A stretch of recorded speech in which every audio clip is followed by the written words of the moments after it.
One of the last confirmed sightings of Schmegelsky and McLeod was in Split Lake, Manitoba. That's about 2 hours from Gillam, not far from York Landing. A First Nations band constable and his partner stopped the pair early last week when they drove through a checkpoint meant to prevent drugs and alcohol from getting into the community.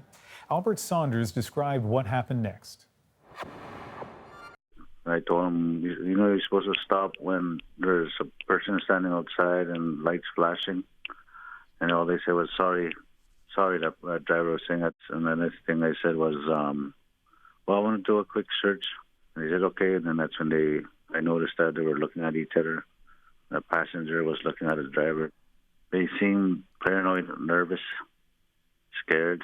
The next day, my wife showed me a picture of him on Facebook. As soon as I seen a picture, the one with the mustache or the driver. So with no sightings for 8 days now, the Gillam check stop canceled, and tips to police coming up cold, where does the RCMP investigation go from here? Steve Marisink has extensive law enforcement experience, including with the RCMP, and he's the founding director of the Elmar Group. He joins us from Edmonton. So Steve, drawing on your policing experience, 8 days since there's been any trace of these suspects, what do you make of that? Well, it brings to mind several options, Ian. The most apparent one would be that they've somehow managed to get out of the area.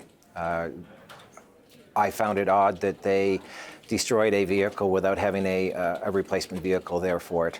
Another option is that they found shelter somewhere and they've, quote, gone to ground. That, again, is rather unlikely given the police presence in the door-to-door. Another option is that they may have felt overwhelmed and made some decisions that only they can make. And so when you look at even those three possibilities, and of course I'm sure there are other possibilities as well.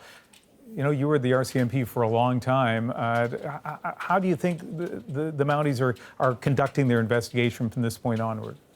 Well, they're doing what they need to do. They're keeping it in the forefront of the public. They're asking for their assistance, and the community are the best eyes and ears of the police. And I am sure that even while we're talking, there are a lot of tips coming in, and they're going to have to go through them and determine which ones are credible and which ones need follow-up and what looks to be a more likely option. And this would include Northern Ontario, the United States, back into Saskatchewan and Alberta.